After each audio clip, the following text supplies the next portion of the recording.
मैं एक हिंदू हूँ। आमतौर पर हम अपने धर्म को लेकर न असुरक्षित महसूस करते हैं और न ही अपनी आस्था किसी अन्य व्यक्ति पर थोपने का प्रयास करते हैं। हम सभी को उनके कर्म के नजरिए से देखते हैं, न कि धर्म से। लेकिन आजकल मेरे समाज और मेरी धार्मिक भावनाओं को ठेस पहुंचाना कुछ लोगों की आदत बन गई है। इंडिया की पहली प्लास्टिक सर्जरी इंडिया में हुई है, पता है किसकी? गणेश की। मैं मान गया कि पहली प्लास्टिक सर्जरी आपने करी है, इंडिया में हुई है, तो ठीक से तो कर लेते।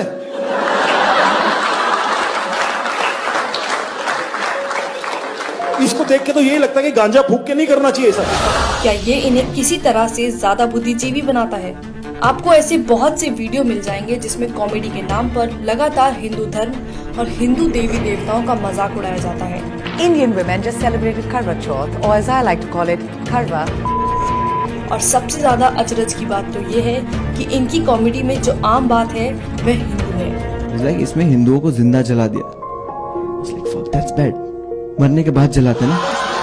ये लोग मेरी धार्मिक भावनाओं को ठेस पहुंचाते हैं और लोगों को मेरे ही धर्म के बारे में झूठी बातें बताकर मेरे ही भगवान को नीचा दिखाते हैं और उम्मीद करते हैं कि मैं इनकी घटियापन पर हंसूं। गणपति बाप्पा मोरिया, शीला की जवानी, गणपति बाप्पा मोरिया, मुंडी है हरामी, check.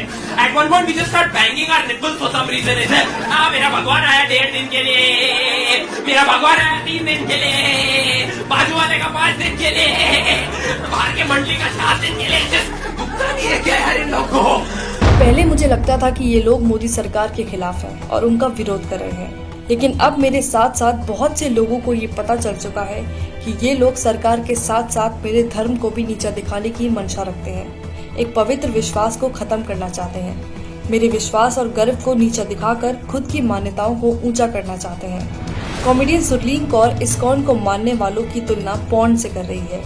आप सबको मैं बता दूं, बेशक हम सब इस्कॉन वाले हैं, पर अंदर से सब हरामी पॉर्न वाले हैं। सुरलीन इस वीडियो में ऋषि मुनियों को अपमानित करने का कोई मौका नहीं छोड़ती है, उन्हें वासना से भरा हुआ बताती है। सबसे ध्यान लगा के जो चीज की जाती है वो है मेडिटेशन। मैं नहीं मानती हूँ, क्योंकि जितनी ध्यान लगा के हम फोन देखते हैं शायद कोई दूसरा काम करते होंगे। सुरलीन कहती हैं कि संस्कृत का इस्तेमाल करके ऋषि मुनियों ने अपने बड़े बड़े कांड छुपाए हैं। धन्य हो हमारे ऋषि मुनि जिन्होंने थोड़ी सी संस्कृत यूज करके अपने बड़े बड़े कांड छुपाए हैं। कामा ये सब सुनना किसी मानसिक उत्पीड़न से कम नहीं है। कॉमेडियन मुनव्वर फारूकी खुलेआम मंच से भगवान राम और माता सीता के लिए अभद्र भाषा का इस्तेमाल कर रहा है। लाइक अगर भगवान को रिस्पॉन्स करें, वो गाना कैसा है ना, लाइक मेरा पिया अगर है और राम जी डोंट गिव। मेरा पिया घर है, राम जी लाइक मैं 14 साल से खुद घर नहीं गया।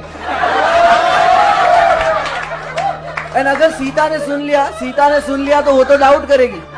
और सामने बैठे दर्शक बेशर्मों की तरह अपने ही भगवान पर हो रही अभद्रता पर हंस रहे हैं।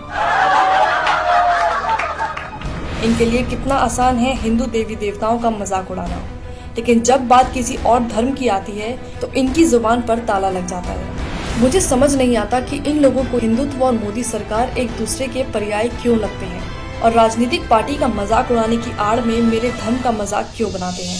मैंने तो नहीं देखा कि मेरे धर्म ने दुनिया में किसी को कभी भी हानि पहुंचाई हो। मेरा एक ऐसे परिवार में जन्म हुआ है जहां मेरी माँ आस्तिक है और रामायण पढ़ती हैं। हम गीता का पाठ करते हैं। हम छोटा गणेश और महाभारत देखकर बड़े हुए हैं। ये मेरी खूबसूरत यादें हैं जो बहुतों के साथ मैंने साझा की है। हम सब जानते हैं कि हिंदुओं का इतिहास ऐसा नहीं है जहाँ किसी का कभी उत्पीड़न किया गया हो,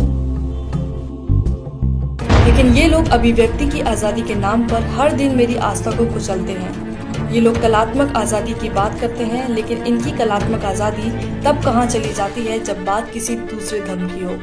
क्या केवल हिंदू देवी देवताओं का ही मजाक उड़ाना सेकुलरिज्म है? हमारे भगवान ने इंडिया से श्रीलंका ब्रिज बना दिया उस समय बिना LNT के।